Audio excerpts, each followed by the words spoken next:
सुप्रभात बच्चों, कैसे हैं आप? आशा है आप सभी स्वस्थ हैं।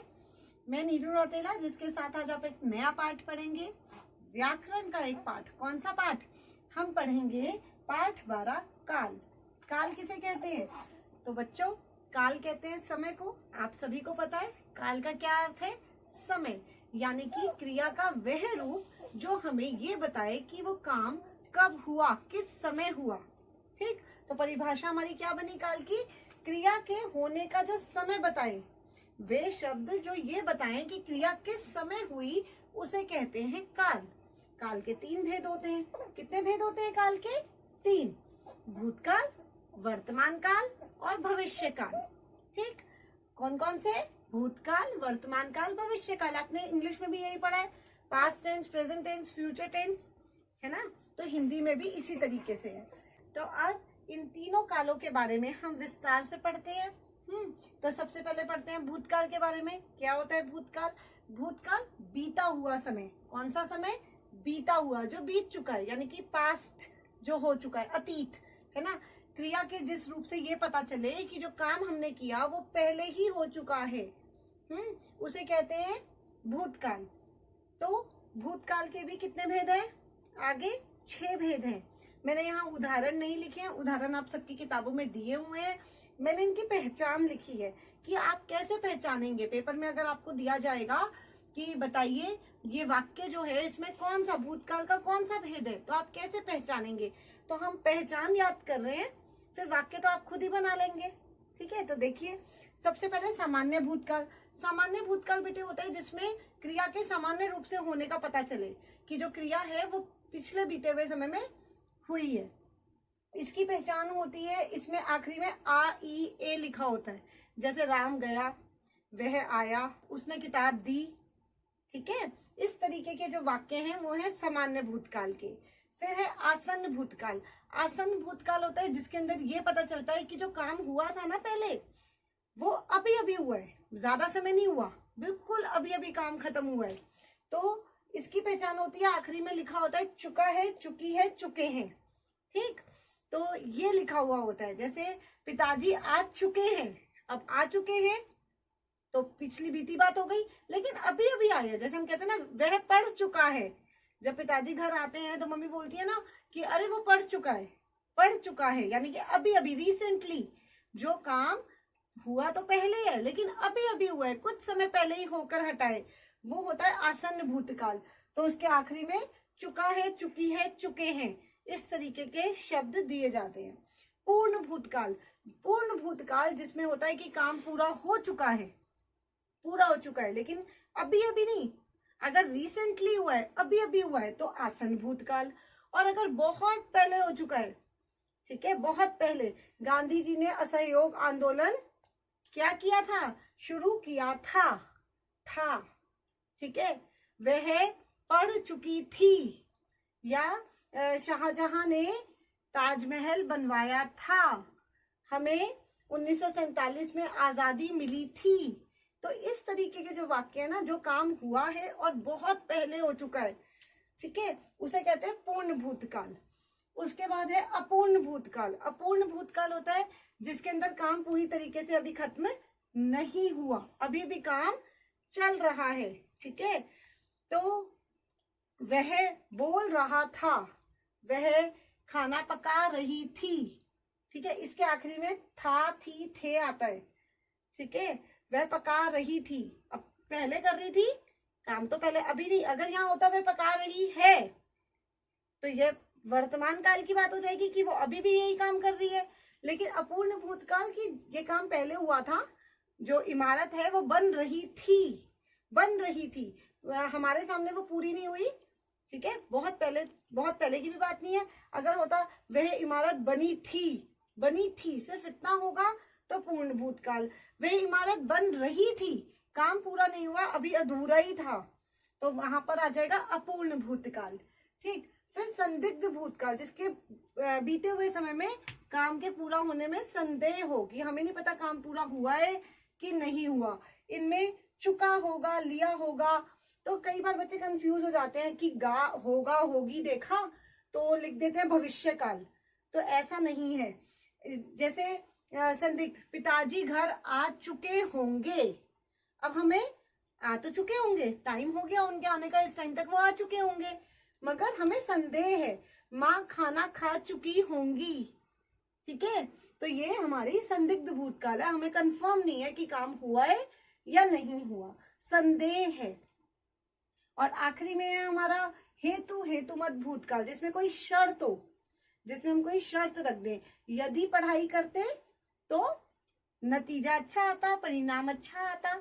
अगर वर्षा होती तो फसल अच्छी होती। यदि वर्षा होती तो, यदि तो, अगर तो, इस तरीके के वाक्य दिए जाते हैं, कोई शर्त दी जाती है। तो ये 6 भेद हैं हमारे भूतकाल के। यहाँ पर है देखकर और यहाँ होगा देखकर आपको कंफ्यूज नहीं होना कि आपने देखा चुके हैं, है जहां पर भी है वो वर्तमान काल डाल दिया, होगा जहां है वो भविष्य काल डाल दिया, ऐसा नहीं है। ठीक है, तो ये मैंने कुछ पहचान लिखी हैं, आपको इन पहचानों को याद करना है, और अगर वाक्य बनाने के लिए पेपर में आया तो आप आराम से बना देंगे। क्लियर? तो ये हो गए हमारे भूतकाल के 6 भेद। अब करते हैं वर्तमान काल के भेद। वर्तमान काल क्या होता है? वर्तमान काल होता है जो समय अभी चल रहा है, प्रेजेंट टेंस में जो जितने भी वाक्य आप देखते हैं वो सब वर्तमान काल में आते हैं। तो देखिए इसके कितने भेद थे? 6। देखिए इंग्लिश में तो ना सबके 4-4 है पार्ट्स, आपने देखा होगा ना, प्रेजेंट के 4, पास्ट के भी 4 पार्ट्स हैं और फ्यूचर टेंस के भी 4 हैं, सबके 4। लेकिन हिंदी में भूतकाल के 6 भेद हैं, वर्तमान काल के 3 और भविष्य काल के 2। ठीक, तो वर्तमान काल के 3 भेद है, कौन कौन से? सामान्य वर्तमान काल, अपूर्ण वर्तमान काल और संदिग्ध वर्तमान काल। आप यही वाले देख लीजिए, एक सामान्य, ये जो सामान्य भूतकाल था यहाँ हो गया सामान्य वर्तमान काल, यहाँ था अपूर्ण, अपूर्ण भूतकाल इसमें भी था, यहाँ हो गया अपूर्ण वर्तमान काल। फिर यहाँ पर है संदिग्ध भूतकाल और यहाँ हो गया संदिग्ध वर्तमान काल। ये जो 3 है, सामान्य भूतकाल, अपूर्ण भूतकाल, संदिग्ध भूतकाल, यही 3 यहाँ दिए हुए हैं, सामान्य वर्तमान, अपूर्ण वर्तमान और संदिग्ध वर्तमान। ठीक है, अब इसमें क्या था? इसमें आ ई ए आता है अंत में, राम गया। ठीक है, यहाँ की इसमें क्या पहचान होती है बेटे? वर्तमान काल में इसकी पहचान होती है आखिरी में ता है, ती है, ते है। ठीक है, यहाँ राम पढ़ा, यहाँ पे हो जाएगा राम पढ़ता है, आखिरी में ता है पे खत्म होगा। कविता गाती है, आखिरी में क्या आएगा? ता है, ती है या ते है। हम गाते हैं। ठीक, अपूर्ण वर्तमान काल, अपूर्ण भूतकाल की पहचान क्या थी? इसमें थी रहा था और इसमें क्या हो जाएगा? रहा है। ठीक है, इमारत बन रही थी, इमारत बन रही है। ठीक है, इस तरीके से यहाँ रहा था, वहां रही है। संदिग्ध भूतकाल में क्या था? चुका होगा, चुकी होगी, ऐसा था ना। यहाँ हो जाएगा, क्या होगा? संदिग्ध भूतकाल में रहा होगा, रही होगी। खाना, माँ खाना खा चुकी होंगी, चुकी होंगी, खा चुकी होंगी अब तक। ठीक है, बट हम श्योर नहीं है, तो संदिग्ध भूतकाल। अध्यापिका पढ़ा चुकी होंगी, पढ़ा चुकी होंगी, अब तो बहुत टाइम हो गया, भूतकाल की बात हो गई। पढ़ा चुकी होंगी तो वो भूतकाल है, पर हम कंफर्म नहीं है। पढ़ा चुकी होंगी तो संदिग्ध भूतकाल। अध्यापिका पढ़ा रही होंगी, अभी भी पढ़ा रही होंगी मगर हम कंफर्म नहीं है, तो संदिग्ध वर्तमान काल। क्लियर है? तो ये है भूतकाल के 6 भेद, इन्हीं में से 3 वर्तमान काल के 3 हो गए। ठीक, चलिए अब पढ़ते हैं अपने काल का आखिरी भेद, कौन सा? भविष्य काल। भविष्य काल यानी कि आने वाला समय। भविष्य काल के 2 भेद, कौन कौन से? सामान्य भविष्य काल और संभाव्य भविष्य काल। सामान्य भविष्य काल जिसमें भविष्य में सामान्य रूप से क्रिया के होने का पता चले, इसकी पहचान है गा गी गे। देखिए जो सामान्य भविष्य काल यहाँ जो दिया हुआ है, सामान्य जो शब्द है ना, सामान्य वाला काल, वो तीनों में है, कॉमन है। सामान्य भूतकाल, सामान्य वर्तमान काल और सामान्य भविष्य काल, बस तीनों की पहचान अलग है। सामान्य भूतकाल में हमने क्या पहचान पढ़ी थी? आखिरी में क्या आएगा? आ ई ए। वर्तमान काल में हमने क्या पहचान पढ़ी थी? ता है, ती है, ते है। अब भविष्य काल में हमने क्या पहचान पढ़ी? सामान्य भविष्य काल में आखिरी में क्या आएगा? गा है, घी है या गे है। जैसे राम गया, ठीक है, राम ने पढ़ा, तो ये भूतकाल। राम पढ़ता है, ठीक है, राम चलता है, तो ये हो गया वर्तमान काल। लेकिन राम चलेगा, राम पढ़ेगा, ये क्या हो गया? सामान्य भविष्य काल। क्लियर? दूसरा है संभाव्य भविष्य काल, जिसमें ये पता चले कि जो काम है उसके भविष्य में होने की संभावना है। ठीक है, भविष्य में होने की संभावना है। जैसे शायद उसे पुरस्कार मिले, अभी मिला नहीं है, ठीक है, लेकिन शायद उसे मिले। क्लियर? तो शायद, संभवतः, हो सकता है, ऐसे शब्दों का प्रयोग इसमें किया जाता है। तो ये था हमारा काल। काल के 3 भेद: भूतकाल, वर्तमान काल और भविष्य काल। भूतकाल 6 भेद, सबकी पहचान दी हुई है, इसी तरीके से आप अच्छे से याद कर लेना। वर्तमान काल 3 भेद और भविष्य काल 2 भेद। क्लियर? अब है वाच्य। वाच्य क्या है? वाच्य भी क्रिया का ही एक पार्ट है। जैसे देखिए कि क्रिया, जो भी काम हम करते हैं वो क्रिया, क्रिया कब हुई, किस समय हुई, वो काल। और क्रिया जो है वो किसके अनुसार हुई, किसके अनुसार हो रही है, वो होता है वाच्य। यानी कि अगर क्रिया कर्ता के अनुसार हो रही है, काम करने वाले के अनुसार हो रही है, तो कृतवाच्य। कर्म के अनुसार हो रही है तो कर्मवाच्य, और अगर भाव के अनुसार हो रही है तो भाववाच्य। यानी कि वाच्य के कितने भेद हुए? 3: कृतवाच्य, कर्मवाच्य और भाववाच्य। क्लियर? यहाँ मैंने कुछ उदाहरण दिए हुए हैं। ठीक, देखिए, जो कृतवाच्य होता है, यानी कि जो कर्ता पर आधारित होती है, जिसमें मुख्य जो है, जो मुख्य भूमिका निभाता है, वो कर्ता निभाता है। लिंग वचन जो भी क्रिया में आप लगाएंगे, लिंग वचन, वो किस पर आधारित होगी? किस पर? कर्ता पर।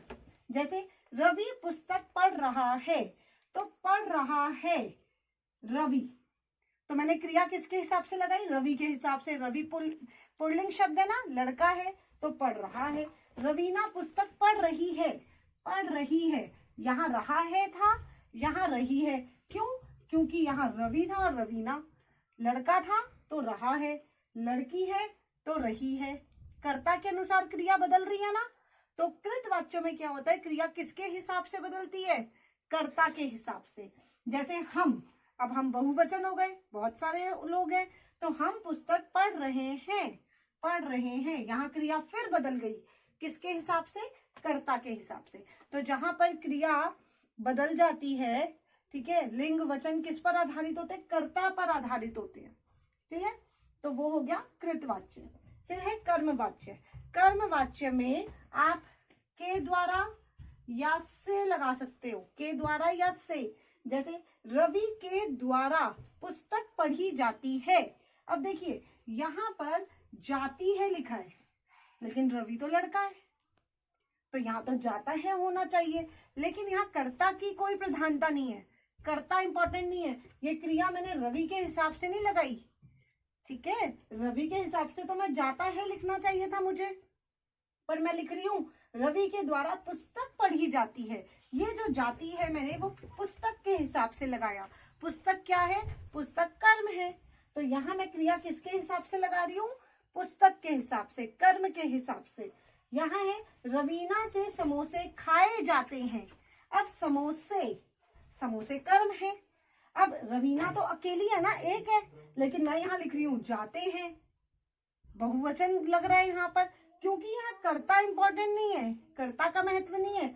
समोसे बहुवचन है, समोसे शब्द, समोसा, समोसे, समोसे बहुवचन है, इसीलिए मैंने यहाँ जाते हैं लिखा है। अगर यहाँ होता समोसा, समोसा, तो यहाँ होता जाता है, समोसा खाया जाता है। ठीक है, तो यहाँ कर्म इंपॉर्टेंट है। क्रिया किसके हिसाब से लग रही है? कर्ता के हिसाब से नहीं लग रही। अगर कर्ता के हिसाब से लगेगी तो कृतवाच्य, अगर कर्म के हिसाब से लगेगी तो कर्मवाच्य। उनके द्वारा पत्र लिखा जाता है। अब यहाँ उनके द्वारा, इतने सारे लोग हैं, उनके द्वारा, लेकिन जाता है एक के लिए। ठीक, तो ये हमारे हो गए कर्मवाच्य के उदाहरण। फिर है भाववाच्य। भाववाच्य में क्या है? भाववाच्य में भाव की प्रधानता होती है और ज्यादातर नेगेटिव सेंटेंसेस होते हैं, नकारात्मक वाले, निषेधात्मक वाले, नहीं वाले। ठीक है, जैसे पक्षियों से उड़ा नहीं जाता, जो जाना हमारी क्रिया है ना, उसी के ही भेद, उसी के ही रूप लिखते हैं हम। जैसे पक्षियों से उड़ा नहीं जाता, दादाजी से चला नहीं जाता, रवि से सोया नहीं जाता। ठीक, इस तरीके के जो वाक्य हैं वो क्या हो जाते हैं, भाववाच्य। इसमें फीलिंग है कि उनसे चला नहीं जा रहा है। ठीक, तो वाक्य में आपको वाक्य परिवर्तन भी आ जाता है। कृत वाच्य को कर्म में बदलो, कर्म को भाव में बदलो, भाव को कर्म में बदलो। आपकी बुक में एक टेबल दिया हुआ है, तो आपको सिर्फ परिवर्तन करते वक्त किस चीज का ध्यान रखना है, कर्म वाच्य में के द्वारा और से लग जाता है, भाव वाच्य में भी के द्वारा और से लगता है, लेकिन आखिरी में जाना जो शब्द है ना, जाना जो क्रिया है, उसके रूप लगते हैं साथ में। बस ये अंतर है। ठीक, तो आप परिवर्तन आराम से कर पाएंगे। लिंग वचन का ध्यान रखिएगा, लिंग वचन कर्ता के हिसाब से बदलिएगा, कर्म के और भाव के। क्लियर? तो इस तरीके से वाच्य पाठ भी हमारा पूरा है। वाच्य का जो विषय है वो हमारा पूरा हो गया है। काल पाठ हमारा पूरी तरीके से हमने पढ़ लिया।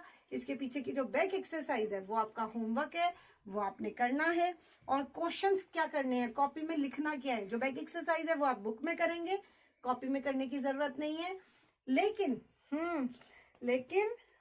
कॉपी में क्या करेंगे, कॉपी में पहला काल किसे कहते हैं, देखिए अब आप नोट्स बनाइए।